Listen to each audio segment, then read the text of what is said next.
본문 말씀을 통해서 오늘은 제목이 아주 간단합니다. 아멘이라는 제목으로 주의 말씀을 좀 전하도록 하겠습니다. 자, 오늘 말씀은요, 고린도 교회 안에 바울에 대해서, 바울을 향해서 경솔한 자 또는 신뢰할 만한 자가 못 된다, 이런 비방의 소문이 많이 퍼지게 됩니다. 대적자들 사이에서 이런 내용들이 많이, 이런 말들이, 비방의 말들이 이렇게 그 교회 안에 이렇게 퍼지기 시작하는 거예요.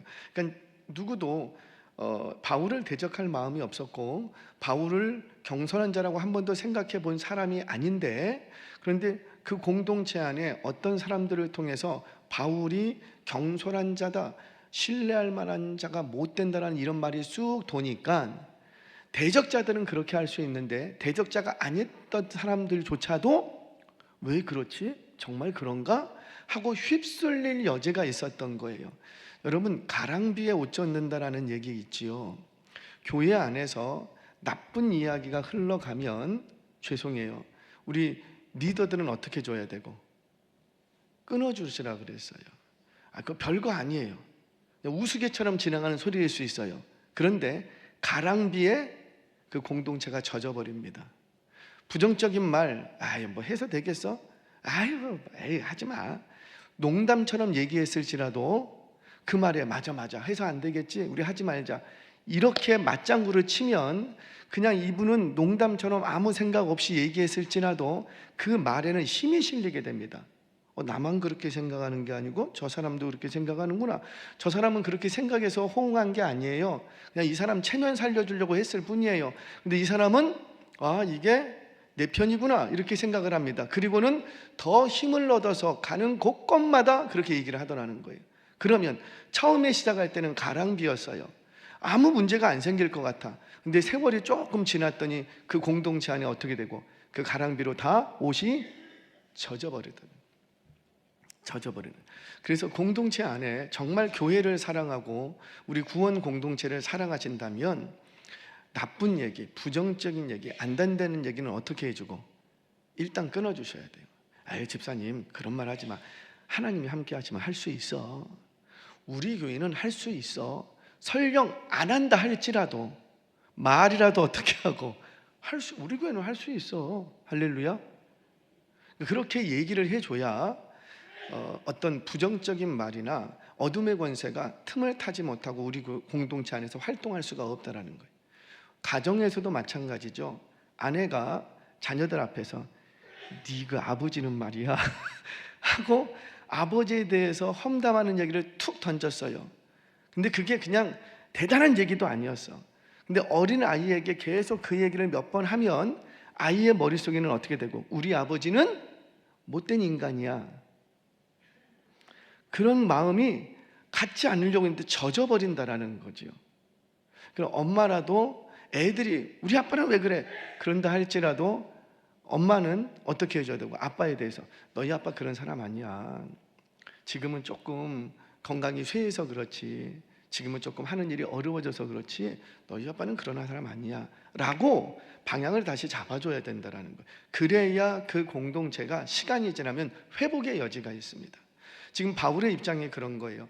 바울을 향해서 비방하는 소리가 들렸어요. 그게 공동체 안에서 한두 명이 얘기했을지라도 그 얘기한 사람은 대적자니까 그렇게 얘기할 수 있지만 대적자가 아니었던 사람들도 그 얘기를 듣고 휩쓸릴 여지가 있어. 그러니까 이 부분에 대해서 바울은 양쪽 다, 대적자도 품어내야 되겠고 그러지 않았던 휩쓸리는 사람들도 막아야 되겠고, 그래서 이 교회에 대해서 자신은 그런 사람이 아니라고 해명을 해줘야 될 필요가 있었던 겁니다. 오늘의 본문의 내용이 바로 그 내용이에요. 근데 이것을 조금 더 여러분들이 2000년 전에 그 사건 속에서 좀 심도 있게 묵상을 해가려면 그때 있었던 그날의 사건을 재구성하실 필요가 있습니다. 제가 지금부터 몇 차례 제가 얘기를 했어요. 그래서 이 수요 예배를 꾸준하게 나오셨던 분들은 제가 얘기하는 얘기를 어느 정도 알게 됩니다. 그러니까 잘 나와야 되겠다, 안 나와야 되겠다. 그러니까 잘 나오시면 지금 오늘 하는 얘기를 어느 정도 쉽게 이해를 하세요. 자, 먼저 바울이 고린도 교회를 1년 6개월간 방문을 합니다. 체류를 합니다. 1년 6개월간 고린도 교회를 방문해서 체류하면서 복음을 전했어요. 그렇게 해서 교회가 세워집니다. 이것이 바울의 1차 첫 번째 방문이었어요. 이게 첫 번째 방문. 그러니까 첫 번째 방문으로 뭐가 세워지고, 그렇죠, 교회가 세워지고. 대답 좀 하시라. 그래야지 따라오는 줄 알고 제가 2번 얘기 안 합니다. 할렐루야. 빨리 집에 가고 싶으면 반응을 잘해야 돼. 아멘? 그렇지. 반응을 잘해야 빨리빨리 가지. 자, 다시 첫 번째 방문을 해서 고린도 교회가 세워졌다. 그리고 나서 이제 떠나왔어요. 떠나와서 한 통의 편지를 보냅니다. 이것이 고린도 교회를 향한 첫 번째 편지인데, 이 편지는 잃어버렸다 그랬어요. 그래서 잃어버린 편지. 근데 그 편지의 내용은 고린도 교회에서 앞으로 장차 일어날 문제가 있을 법한 이야기들을 단도리 하려고 편지를 썼던 거예요. 그 편지를 보냈어요. 그 편지를 보내고 회신을 기다리는데 글로의 지편으로 회신이 옵니다. 그런데 그 회신의 내용이 이 교회가 말이 아닌 거예요. 뭐 음란의 문제, 소송의 문제, 뭐 분쟁과 분파와 하여튼 교회가 큰 문제가 일어난 거예요. 이 이야기를 듣고 여기에 대해서 책망과 교훈을 하기 위해서 2번째 편지를 씁니다. 그 편지가 바로 고린도 전서였다라는 거예요. 그런데 그 2번째 편지 속에 내가 너희 교회를 다시 방문하겠다, 재방문에 대한 계획을 밝힙니다. 자, 고린도전서 16장 5절 6절 말씀 같이 읽겠습니다. 시작. 내가 고린도 교회를 마게도냐를 지날 터이니 마게도냐를 지난 후에 너희에게 가서 혹 너희와 함께 머물며 겨울을 지낼 듯도 하니 이는 너희가 나를 내가 갈 곳으로 보내어 주게 하려 함이라. 아멘. 그러니까는 첫 번째 잃어버린 편지를 쓰고 근로의 지편으로 회신이 왔는데, 그 회신의 내용은 교회에 문제가 일어났다는 소식이었고, 여기에 대해서 바울은 급히 고린도 전서를 통해서 책망과 교훈의 말씀을 전했습니다. 그리고는 그 편에 뭐라고 했냐면 내가 다시 너희한테 갈 거라는 거예요. 마게도냐를 갔다가 고린도를 내가 다시 갈 거라는 거예요. 그리고는 고린도에서 겨울을 보낼 거다. 그러니까 내가 너희들에게 오래 있을 거다. 이렇게 재방문의 계획을 밝힙니다. 그런데 이 계획이 무슨 연유인지 중간에 바뀌게 돼요. 본문을 보겠습니다. 15절 16절 같이 읽겠습니다. 시작. 내가 이 확신을 가지고 너희로 2번 은혜를 얻게 하기 위하여 먼저 너희에게 이르렀다가 너희를 지나 마게도냐로 갔다가 다시 마게도냐에서 너희에게로 가서 너희의 도움으로 유대로 가기를 계획하였으니, 그러니까 처음의 계획은 마게도냐로 갔다가 고린도에 와서 오랫동안 머물렀다가 유다로 가는 거였어요. 예루살렘으로. 그러면 고린도에는 재방문할 때 몇 번 방문할 거고 한 번 방문할 거였어요. 그런데 이 계획이 바뀝니다. 내가 너희에게 2번 은혜를 입고자, 그러니까 2번 방문할 계획을 했다는 거예요. 그래서 고린도로 갔다가 마게도냐로 갔다가 다시 고린도로 왔다가 그리고 예루살렘을 갔거든. 그러니까 내가 너희에게 2번 은혜를 얻기 위하여. 아무래도 외부에서 사람이 오면 뭔가 그 교회가 대접도 해야 되고 이렇게 좀 해야 되잖아요. 그러니까는 섬겨야 될 일이 있는데 그것을 은혜를 입었다라고 바울은 생각을 하는 거예요. 그런 의미에서 처음의 계획은 고린도에 한 번만 방문할 계획이었는데 그 계획을 바꿔서 고린도를 몇 번 방문하고 2번 방문하기로 재방문 계획을 밝혔던 거예요. 이게 계획을 바꿨던 거지요. 그런데 문제는 뭐냐면 이렇게 계획을 수정해 놓고 나서 2번이나 수정해 놓고 나서 갑자기 예고도 없이 들이닥친 거예요. 이것을 근심의 방문 이렇게 얘기합니다. 근심의 방문. 아니 분명히 마게도냐 갔다가 고린도로 왔다가 마게도냐 갔다가 고린도로 왔다가 마게도냐 갔다가 고린도로 왔다가 유다로 가겠다고 계획을 통보해 놓고 나선 갑자기 예고도 없이 들이닥친 거예요. 이거를 근심의 방문 이렇게 얘기를 합니다. 이것이 2번째 방문이었어요. 그리고는 재방문하겠다라고 밝혔던 그 계획을 이 바울이 이행하지는 않습니다. 이 내용을 아시겠습니까? 그것이 알고 싶다. 브리핑 다 했어요. 다시 첫 번째 재방문의 계획은 마게도냐로 갔다가 고린도에 갔다가 거기에서 예루살렘으로 가는 게 첫 번째 계획이었어요. 근데 이 계획을 수정해 버립니다. 수정해서 고린도로 왔다가 마게도냐 갔다가 고린도로 왔다가 유다로 가는 계획으로 수정했어요. 그러면 그렇게라도 해야 되는데 그것과 상관없이 갑자기 들이닥쳐 버린 거예요. 그리고는 왔다가 갔어요. 그러니까 이거는 계획에도 없던 얘기를 갑자기 들이닥쳐서 이거를 근심의 계획, 근심의 방문. 그리고 나서 원래 계획했던 그 재방문은 오지를 않습니다. 물 건너 가버립니다. 자, 이렇게 하면서 그 근심의 방문 속에 갑자기 들이닥쳤어요. 그러니까 한마디로 말하자면은 내가 간다 어떻게 갈 거야 막 얘기해 놓고는 말도 없이 한밤중에 갑자기 들이닥쳐 갖고는 막 집안을 막 들어엎은 거예요. 너희들 이렇게 해갖고 되겠냐? 너희들 지금 뭐 하는 짓이야? 막 한바탕 해버립니다. 그리고 나서 그냥 가버렸어. 그래서 이 마음이 어떻고 바울도 한바탕을 했는데 이게 너무 괴로운 거예요.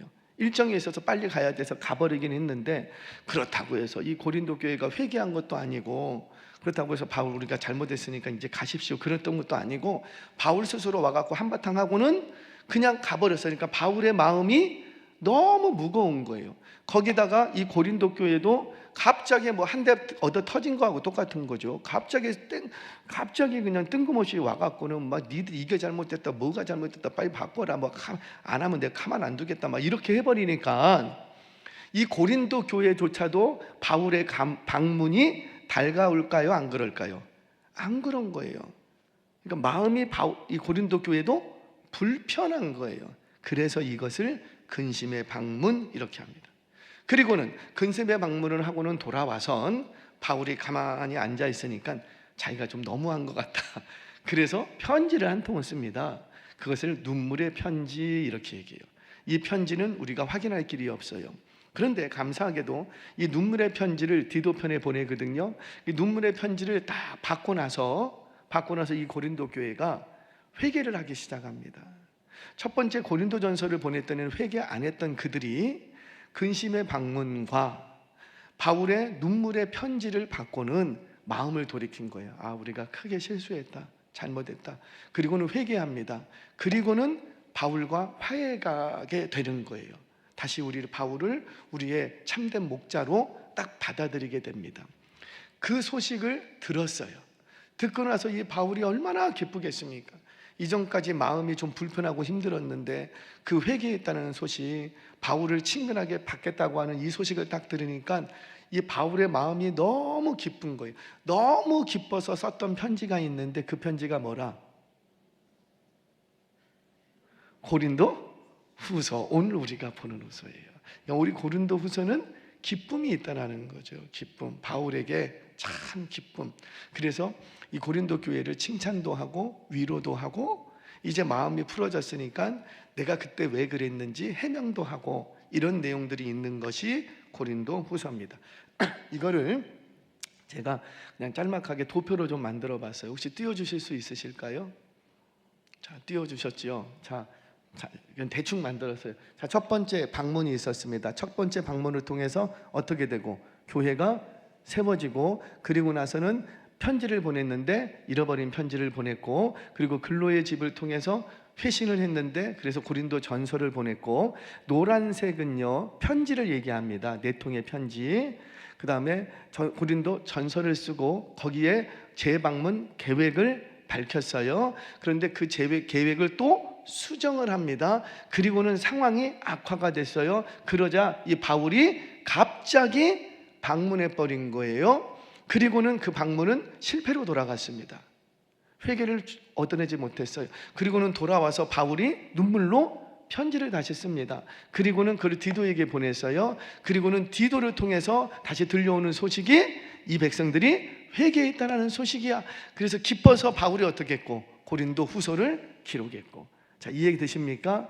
이 13단계 13개의 단계가 여러분들이 이 고린도 전후서를 배경하는 그 상황을 배경이 되는 핵심 내용들이니까 이것을 잘 붙들고 처음부터 끝까지 가셔야 됩니다. 자, 물론 됐습니다. 이제 물론 이렇게 다 해결된 것 같아. 해결돼서 고린도후서를 쓰기는 했어. 그럼에도 불구하고 아직도 의심의 불씨가 남아있는 거예요. 불은 끌 때 어떻게 해야 돼요? 확실히 꺼야 돼요. 아, 꺼졌는갑다. 그리고 대충 지나가면 비슷한 상황이 생겼을 때 또 그 불이 일어납니다. 그러니까 불을 끌 때는 확실히 꺼줘야지 돼요. 자, 다 회개하고 화해가 이루어진 것처럼 보였으나 여전히 그 교회 안에는 바울의 하여튼간 흠을 잡으려고 하는 세력이 잔존해 있어요. 그러니까 그들에게 불씨가 남아 있으니까 의심의 불씨를 완전히 없애야 됐습니다. 그래서 지금 본문에서 그때 내가 왜 방문을 계획을 수정해야 되고, 그리고 다음 주에 볼 거예요. 왜 내가 너희에게 근심의 방문을 할 수밖에 없었는지 이 부분에 대해서 해명하는 내용이 오늘 본문의 내용입니다. 자, 오늘 이것을 변호하기 위해서 바울이 먼저 얘기하는 게 뭐냐면 우리 하나님은 신실한 하나님이라는 거예요. 아멘이세요? 이게 대전제가 됩니다. 대전제. 바울의 논법을 보면은요, 참 우리의 삶에 적용해야 될 부분이 있어요. 이 아주머니하고, 아니, 아주머니라고 하면 안 되지, 김 집사님하고 박 집사님하고 뭔 얘기를 해. 근데 아무리 얘기를 해도 서로 절충이 안 돼. 그리고는 다 서로 양보가 안 돼. 그리고는 각자 막 자기 얘기를 하는 거예요. 아무리 오랫동안 얘기를 해도 좀 서로 양보할 수 있어야 되는데, 뭔가 좀 접촉점이 있어야 되는데 접촉점이 없어. 왜 그럴까요? 전제가 다르면 아무리 얘기를 해도 접촉점을 찾을 수가 없습니다. 그러니까 중요한 건 대화를 할 때 대전제가 같아야 돼요. 예를 들어 보면 남과 북, 사고가 다릅니다. 정권도 다릅니다. 사상도 다릅니다. 이런 다른 두 세상이 어떻게 서로 화해를 해보자고 접근을 하자면은 가장 먼저 해야 될 게 서로의 대전제를 같은 전제를 만들어 놓고 거기서 대화를 해야 되는 거예요. 그래야지만 뭔가 합의점이 나오지, 같은 전제를 두지 않고 자신의 입장만을 얘기를 계속한다면 아무리 오래 얘기를 해도 서로 얘기가 화해점을 찾을 수 있다 없다? 없다라는 거예요. 예를 들어서 남편과 아내가 대화를 합니다. 대화를 하는데 남편은 남편의 입장만 얘기를 하고 아내는 아내의 입장만 얘기를 하면 서로 접촉점이 있을까요? 없어요. 서로 그래 양보하는 것처럼 보지만은 결국은 또 싸웁니다. 그래 내가 그렇게 해줄게, 이렇게 돼버리는 거예요. 아 그래 우리 한번 그렇게 해봅시다가 아니라 그래 내가 양보했다. 그러니까 어떻게 해요? 또 싸우는 거예요. 또 싸우는 거예요. 그러니까 이 문제를 해결하려면 우리는 부부가 아니냐, 우리는 부부고 우리 아이의 자녀들도 있지 않냐. 그러니까 서로 공통될 수 있는 어떤 대전제를 같이 놔두고, 그러니 우리 좀 이렇게 하자, 이렇게 해야지 뭔가 합의점이 생기는 거지. 남편은 남편의 입장만 얘기하고 아내는 아내의 입장만 아무리 오래 얘기를 해봤자 거기서는 합의점이 나올 수가 없는 거예요. 바울은 이걸 잘합니다. 서로 입장이 다른데 대화를 시도할 때 어떻게 하냐면 공통된 어떤 대전제를 갖고 와요. 부인할 수 없는 전제. 오늘 본문에서는 뭘 얘기하냐면은 하나님은 신실하시다. 이거는 고린도 교회에 바울을 대적하는 자들도 이거는 변명의 여지가 없어. 변명의 여지가 없어. 맞아, 하나님은 신실하시지 라는 대전제를 딱 가지고 옵니다. 그리고 여기서부터 이야기를 시작을 하는 거예요. 자, 우리 한번 바울의 논지를 추적해 갑니다. 우리 17절 18절 같이 읽겠습니다. 시작. 이렇게 계획할 때에 어찌 경솔히 하였으리요? 혹 계획하기를 육체를 따라 계획하여 예 하면서 아니라 하는 일이 내게 있겠느냐? 하나님은 미쁘시니라. 우리가 너희에게 한 말은 예하고 아니라 함이 없노라. 아멘. 무슨 말이에요? 우리가 계획할 때, 어떤 계획을 할 때 우리가 경솔하게 했겠느냐, 이렇게 얘기를 합니다. 그러면서 우리가 육체의 일을 도모할 때도 예 해놓고 그렇게 합시다 해놓고 금세 하지마 이렇게 우리가 안 한다. 하물며 육체의 일조차도 우리가 도모할 때 경솔하게 하지 않는데 하물며 하나님의 사역을 하면서 우리가 경솔하게 하겠느냐. 한마디로 내가 기도 안 하고 성령님의 인도하심도 받지 않고 내가 이렇게 했겠느냐? 지금 그 얘기를 하는 거예요.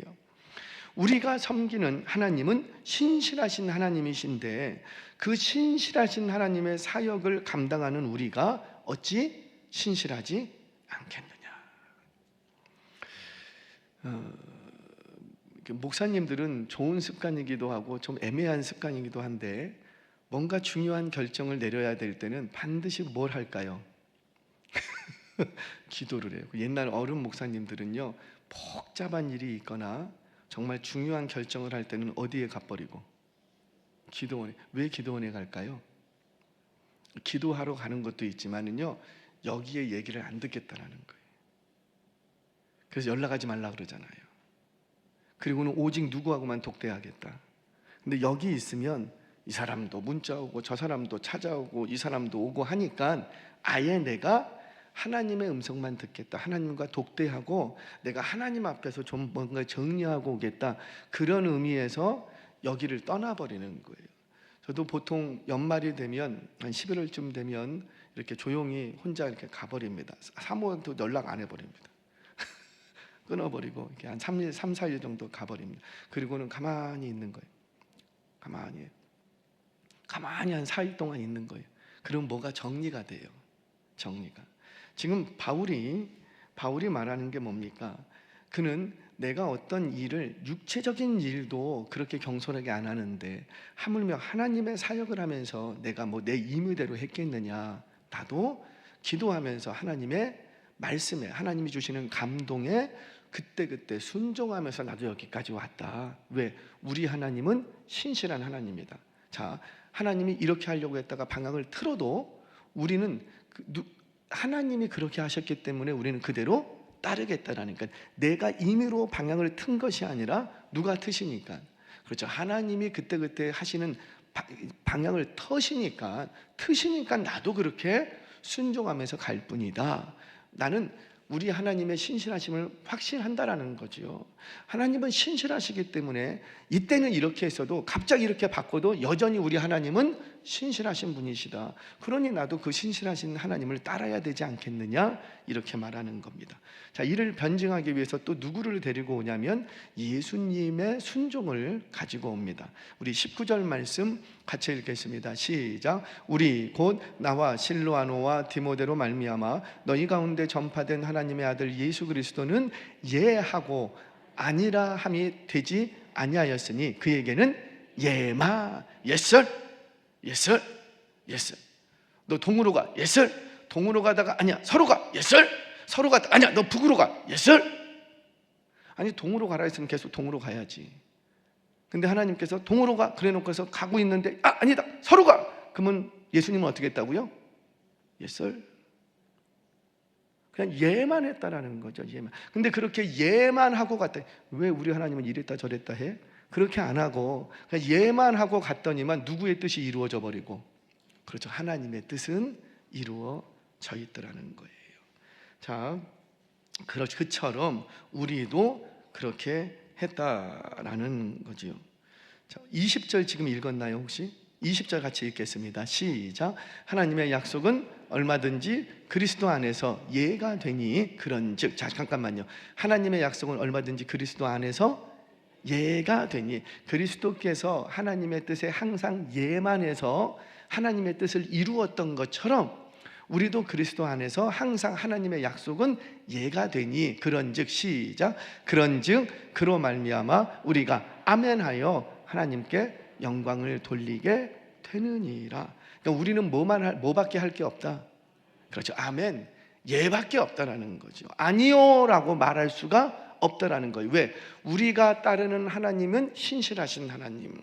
한 번 정하신 그 뜻을 바꾸신다 안 바꾸신다? 안 바꾸신다.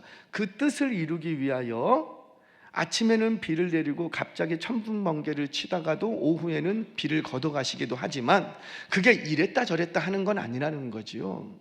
왜? 우리 하나님은 언제나 신실하신 하나님이시라는 거예요. 아멘이세요? 그 하나님이 아침에 비를 주고 오후에 비를 걸어가도 우리는 언제나 예밖에 없다는 거예요. 비를 주시니 할렐루야, 아멘.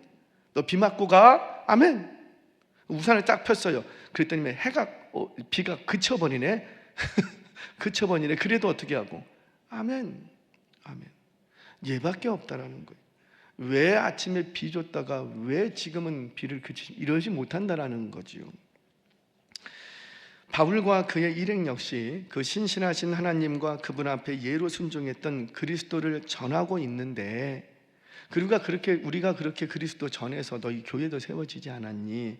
우리가 어떤 일을 도모하고 심지어 변경하는 모든 일도 우리의 감정대로 한 것이 아니라 성령의 인도하심 받은 것이다, 이렇게 얘기합니다. 그래서 하는 얘기가 21절 22절 말씀이었어요. 같이 읽겠습니다. 시작. 우리를 너희와 함께 그리스도 안에서 굳건하게 하시고 우리에게 기름을 부으신 이는 하나님이시니 그가 또한 우리에게 인치시고 보증으로 우리에게 마음의 성령을 주셨느니라.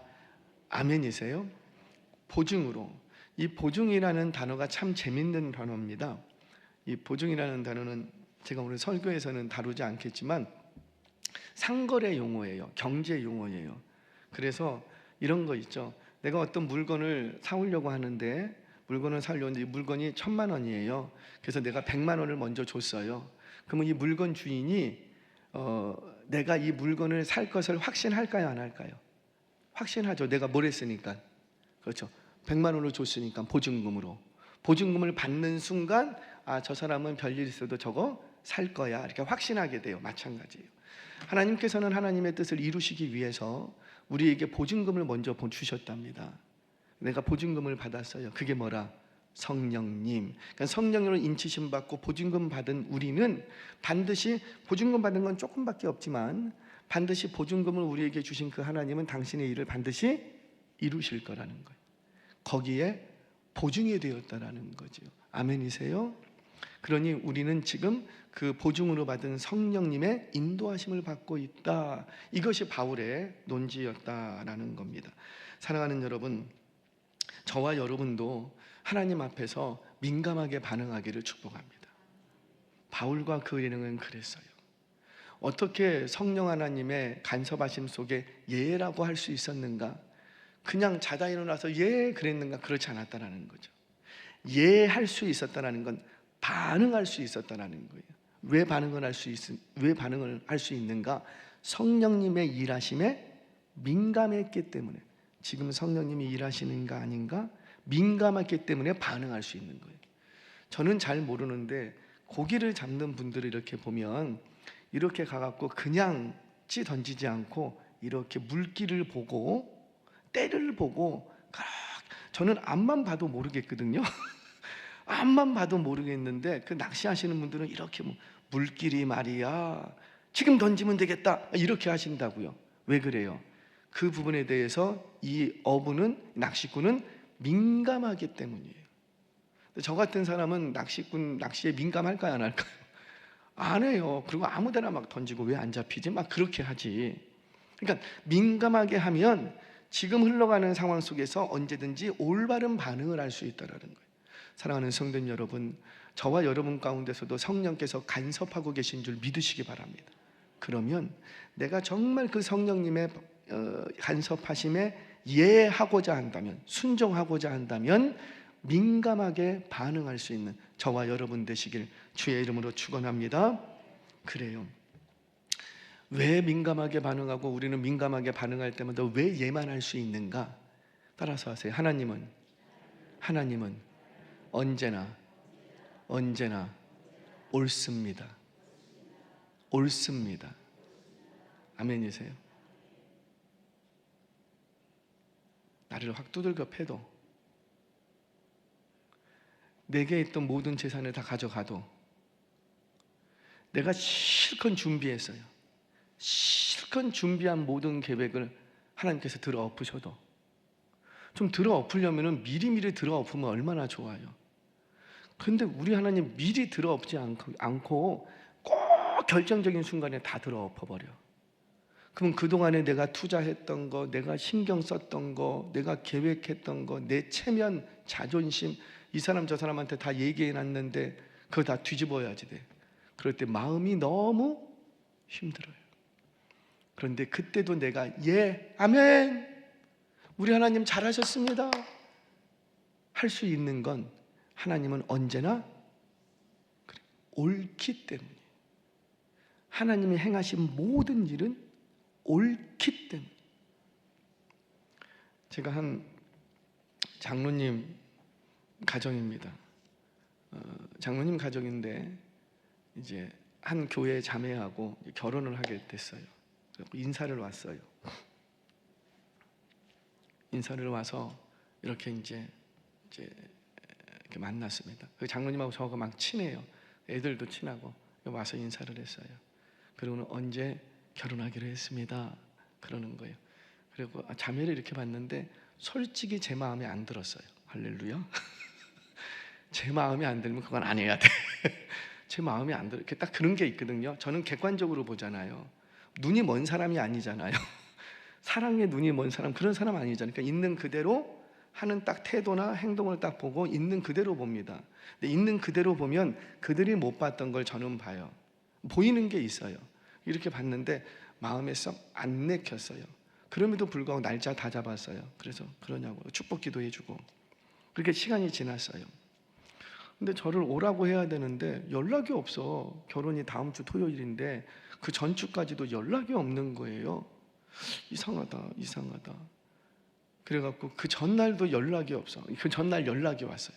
결혼하기 전날 금요일날 저녁에 저한테 연락이 온 거예요. 목사님 그래요. 아유 결혼 준비 잘 돼 가시죠? 기다렸는데 왜 연락이 없으셨어요? 목사님 최종적으로 파혼하기로 했습니다. 결혼식 전날 파혼하기로 한 거예요. 결혼식 전날. 장로님 가정이에요. 교회에 다 얘기했고 저쪽 교회 이쪽 교회 다 얘기했고 장로님 가정이에요. 근데 그 결정하기가 쉬웠겠습니까? 근데 제가 장로님 잘하셨습니다. 죄송합니다. 다른 자매 만나서 잘 살고 있어요. 아름다운 가정, 행복한 가정 이루고 잘 살고 있어요. 잘하셨습니다. 어려운 결정이셨는데 정말 잘하셨습니다.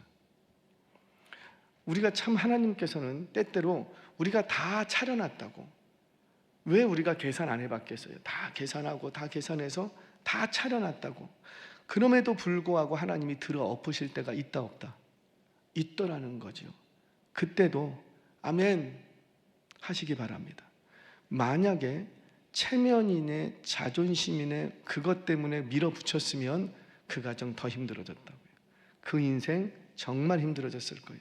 근데 하나님이 들어 엎으실 때 아멘 하고 그냥 하나님께 내어 맡기니까 그때 당하는 수치와 창피, 부끄러움은 이루 말할 수가 없어요. 그러나 그것이 바로 하나님의 귀한 나를 살리는 계획이었다라는 거죠. 사랑하는 여러분, 하나님은 언제나 오르신 하나님이심을 믿으시기를 바랍니다. 자, 이 부분에 대해서 세계적으로 인정받는 구약학자 월터 그루그만이라는 분이 신학자가 있습니다. 이분이 뭐라고 얘기했냐면 이렇게 얘기했어요. 인생의 방향을 결정하는 요인은 인격이나 능력이 아니라 하나님에 대한 반응이다. 그러니까 내가 인생이 성공적인 인생으로 가고 뭔가 승리하는 인생을 가는 것은 내 인격이나 능력이 좋아서 그런 것이 아니라 뭐에 대한, 하나님에 대해서 반응을 잘했기 때문이다, 그 얘기인 거예요. 그러니까 나의 계획, 나의 지혜, 나의 경험, 나의 계산, 그런 것들도 하나님의 사역을 하는데 어느 정도 쓰임을 받습니다. 그런데 그것보다 우선되고 그것보다 더 중요한 것, 반드시 나의 계산 속에 플러스 해야 될 것은 뭐냐면, 내가 지금 얼마나 경험이 많고 지혜가 있고 계산을 잘하고 똑똑하냐가 아니라 나는 지금 하나님께 대하여 민감하게 반응하고 있는가, 그거부터 체크업 해야 된다는 거죠. 그거부터. 아무리 뛰어난 재능과 지혜와 능력이 있어도 나의 계획과 나의 계산만 가지고 있으면 실패. 그런데 비록 내게 능력이 부족하고 지혜도 부족하지만 도저히 내가 계산을 해봐도 답이 안 나오지만 하나님의 일하심에 민감하게 반응할 줄 알면 그 인생은 성공하더라는 거예요. 아멘이세요? 아멘이세요? 네, 정말 그런가 보겠습니다. 사울이라는 청년은 키도 컸어요. 겉으로 보기에 용모가 빼어났어요.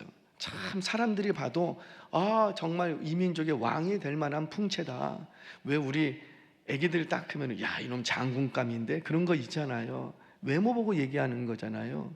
외모를 딱 보니까 사울이 진짜 우리나라의 우리 민족의 왕이 될 만한 체격을 가졌어. 거기다가요 사람이 착해. 정말 착해. 아빠밖에 몰라. 아빠의 말씀이라면 그냥 순종하는 효심도 참 좋아. 거기다가 전쟁터에 내보냈더니 맨날 농사만 짓던 이 친구가 전쟁터에 내보냈더니 전술 전략도 또 뛰어나네. 그리고 지도력, 탁월한 리더십을 또 발휘를 하네. 그래갖고 이 나라를 맡겼더니 나라가 든든하게 세워져. 그러니까 모든 면에서 참 좋아. 그럼에도 불구하고 결국 하나님의 말씀과 성령의 인도하심보다 자신의 판단을 앞세운 결과 그의 인생은 어떻게 되고, 나라는 일으켰으나 그는 비참한 인생이 되고 맙니다. 심지어 그 일으킨 나라도 누구의 것이 돼버리고, 그래요, 자기의 나라가 아니고 다윗의 나라가 돼버리고 말도라는 거예요. 그런데 다윗은 어떻습니까? 다윗은 내 마음에 합한 자라. 내 마음에 왜 그래요? 왜 이렇게 하나님이 이뻐하셨어요? 그가 범죄하지 않아서 그래요? 아니에요. 윤리 도덕적인 면에서는요 다울보다 더 심각한 죄를 지었어요. 간음죄와 살인죄. 그럼에도 불구하고 하나님은 내 마음에 합한 자다, 그를 끌고 가십니다. 왜 그러는 거예요? 그는 하나님의 말씀에 민감하게 반응할 줄 알았어요. 회개해야 될 부분에 여지없이 엎드려서 회개합니다. 울어야 될 자리에서 여지없이 웁니다. 너 평생 네 집안에서 칼이 떠나지 않을 거야. 아멘! 아멘! 우리 같으면 어때요? 이 칼 좀 걷어주세요. 이 칼 좀 걷어주세요. 그럴 텐데 다윗은 아멘. 왜? 하나님은 언제나 옳기 때문에. 내게 어떤 무엇을 해도 하나님은 옳기 때문이에요. 그분은 신실하신 하나님이니까. 그러니까 다윗은 아멘, 아멘, 아멘, 아멘. 다윗성을 빠져나와서 도망갈 때도 막 시므이가 막 돌 던지고 저주할 때도 아멘, 아멘. 나는 저주당해도 삽니다. 아멘, 아멘.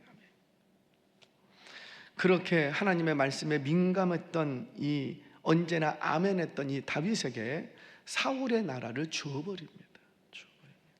사랑하는 여러분, 저와 여러분도 어떤 상황에 닥칠지 모르지만 언제나 하나님 앞에 아멘할 수 있는 인생이 되시기를 바랍니다. 이거 못해서 마음이 불편하다고요. 내가 지금 웅덩이에 떨어졌어요. 누가 웅덩이에 떨어지고 싶겠습니까? 거기서 막 기어 올라와서 나오려고 해도 도저히 이게 안 돼. 그러면 우리는 어떻게 해요? 왜 나를 여기에 던지셨습니까? 빨리 여기서 건져주세요. 그게 원망하고 불평하는 거죠. 너무 여기가 힘들고 어려우니까. 그런데 정말 아멘할 줄 아는 인생은 하나님 옳습니다. 내가 어떤 부분에 부족했는지 하나님 말씀해 주세요. 내가 여기서 어떻게 잠잠히 하나님의 뜻을 구해야 되겠습니까? 하나님 앞에 묻고 기다리는 거죠. 누가 건져주실 때까지. 어차피 내 힘으로 못 올라가요. 그러면 잠잠히 아멘 하고 엎드러져 있는 거예요. 그러면 반드시 때가 되면 하나님께서 다시 회복시켜 주실 줄 믿으시기 바랍니다. 우리 성경 한 구절 읽겠습니다. 잠언 3장 5절에서 6절 같이 읽겠습니다. 시작. 너는 마음을 다하여 여호와를 신뢰하고 내 명철을 의지하지 말라. 너는 범사의 글을 인정하라. 그리하면 내 길을 지도하시. 범사의 글을 인정하라. 예, 아멘. 아브라함에게 내 사랑하는 독자 이삭을 내게 번제물로 바쳐라. 그러니까 아브라함이 어떻게 하고? 아멘, 아멘. 왜? 그분은 언제나 옳습니다. 그분의 신실하심을 믿기 때문에 아멘, 아멘. 그랬더니 하나님께서 그 아브라함의 길을, 이삭의 길을 지도해 가시더라는 거죠. 지도해. 말씀을 정리하겠습니다. 일전에도 한번 얘기했던 적이 있어요. 한 가지 이야기만 하고 마칠게요. 여수에 굉장히 오래된 일이에요. 여수에 한 교회에 그냥 과부로 아이들을 혼자 싱글로 키우는 과부 집사님이 계셨습니다. 남편분이 좀 일찍 돌아가셨어요. 여수에 가장 가난한 과부 한 분이 계시는데 이분이 그 여수 교회에 어느 날 2천만 원을 헌금한 거예요. 그 옛날에. 작아요, 커요? 커요. 엄청나게 큰 돈이에요. 지금도 작은 돈은 아니잖아요. 2천만 원을 헌금한 거예요. 이게 꽤 오래전 일인데 이분이 헌금한 연유가 참 재밌었습니다. 침례교회 한 목사님이 그 사건이 헌금하기 오래전에 이 교회에 부흥회를 오신 거예요. 옛날에는 부흥회를 하면은 교회 동네 사람들 다 모였잖아요. 그러니까 부흥회를 하는데 여기 한 2,000명쯤 모여 있었대요. 그 여수교회에 2,000명쯤 쫙. 이 강사 목사님이 부흥 목사님이 막 이렇게 이제 옛날에는 칠판 갖다가 많이 했잖아요. 이렇게 막 하는데 뭐 적다가 칠판이 작았나 봐. 그러니까 어이 집사님, 저 아무도 손 안 들잖아. 어이 집사님 거기. 그랬더니 이 과부 집사님이 네 하고 손 든 거야. 아니 2,000명 모여 있는데 거기 집사님 그랬다고 네 하고 손 드는 그 집사님도 참 대단하죠. 네 하고 손 든 거예요. 내일 올 때 칠판 큰 걸로 사와요. 그랬더니 저분이 아멘 했어요. 이분이 이렇게 하시다가 기분이 좋으셨나 봐. 목사님이 에라 모르겠다 땅이나 팔아서 부자나 되라 그랬어요. 그랬더니 저 또 그분이 아멘 아멘 해버린 거예요. 하나님의 말씀도 아니라고요. 땅이나 팔아서 집이나 사라고 부자 되라고. 그리고 세월이 흘렀어요. 그 다음날 정말 순종하는 마음으로 큰 칠판, 자기한테 한 얘기도 아니라고요. 거기 집사님 거기 집사님, 근데 하필이면 또 자기가 손을 들어. 거기 집사님 했을 때 누구에게 주는 말씀으로 받고, 거기 집사님 찾아. 그렇게 안 했다는 거죠. 자기에게 주시는 말씀으로 받은 거예요. 그래갖고 칠판을 사왔어요. 세월이 지났습니다. 여수분 계세요? 여수분. 제가 한번 여수에 여행을 한 적이 있었는데 참 조용하고 좋더라고요. 거기 혼자는 안 갔습니다. 혼자 가기 참 좋아요. 조용하고 좋아요. 그 헌금을 했는데 이거 어떻게 된 겁니까? 그 교회에서도 제일 가난한 가본 거 뻔히 아는데, 그랬더니 이분이 하신 얘기가 어느 날 갑자기 시청에서 왔습니다. 이유가 뭔가 봤더니 여수 시청을 이전하는데, 지금 있는 자리로 이전하는데 자기 집이, 그러니까 자기 남편이 돌아가시면서 조그마한 집 하나하고 텃밭 조금을 남겨준 거예요. 그런데 하필이면 여수시청 그 자리에 중앙에 있어. 그러니까 이분이 안 팔면 여수시청이 못 들어와. 그러니까 시청이 직원이 와갖고 이 땅을 파시라고. 그래서 그때 당시에 10수년 전 그때 당시에 2억을 주고 그 땅하고 텃밭을 팔았대요. 그래서 헌금을 2천만 원 한 거예요. 여러분, 제가 이 얘기하니까 벌써 눈을 동그랗게 뜨고 나도 팔 땅이 없나 막 그러시는데, 지금 땅 팔자는 얘기 아니잖아요. 나도 그런 기회 한 번만 와봐라. 나도. 우리 그거 아니잖아요. 지금 뭡니까? 분명 주님 말씀이 그게 본래 하나님의 말씀도 아니었는데 그 사람의 태도를 본 거죠. 하나님은 그의 태도를 본 거죠. 어떤 일이어도 내가 너 땅 팔게 나중에 부자 되게 해줄 테니까는 칠판 사와라 이라이. 그랬으면 누가 순종 못하겠어요? 다 했지. 근데 그거 아니었다고. 근데 어떤 말씀이든지 아시면 나에게 주신 말씀으로 받고 아멘 하고 나아가면 하나님께서 그 인생 가운데 갚아주시는, 그 믿음대로 행해주시는 역사가 있다라는 겁니다. 제가 정말 감사한 게, 제가 지난주 금요일날 기저귀 가져오세요. 주일날 광고하고 그랬더니 장로님 그 맨 끝에 치우셨더라고요. 그 실을, 그 멘트 1층 들어오는 후문 거기에 꽉 찼어요. 지금 기저귀가 꽉 찼어요. 기저귀가 꽉 찼어요. 너무 감사한 거예요. 제가 더 감사한 건 우리 젊은 부부들이 보낸다는, 젊은 부부들이 그걸 딱 보면서 와, 너무 감사하다. 아니, 여러분들이야 믿음이 크니까 그렇게 하지만 요즘 젊은 세대는 잘 그런 거 아니잖아요. 그거는 교회의 일, 우리는 우리 일. 근데 이 젊은 부부들이요, 와, 진짜 막 보내는 거예요. 그 사람 보내라고 얘기한 건 아니었지만 그 들리는 말씀이, 그게 뭐 하나님의 말씀입니까? 그거 안 갖고 뭐 지옥 간답니까? 근데 하나님의 말씀도 아닌데 그냥 교회에서 누가 그러더라고요. 축복 받으려면 광고를 잘 들어야 된다고. 그거 그냥 광고였을 뿐이에요. 근데 그 광고의 말씀을 자기의 주시는 말씀으로 받고 그 기회를 놓치지 않은 것 뿐이죠. 저는 반드시 기대합니다. 와, 우리 하나님이 반드시 저 젊은 부부들을 통해서 앞으로 10년 후 20년 후 놀라운 일을 할 것이다. 아멘 좀 하자고. 내일 아니라고 하죠. 아멘이세요? 그래요. 어떤 말씀을 하든지 간에 내 계획과 내 자존심이 무너지고 내가 세웠던 모든 계획이 틀어지고 하나님께서 내 상을 들어 엎으신다 할지라도 하나님은 언제나 옳습니다.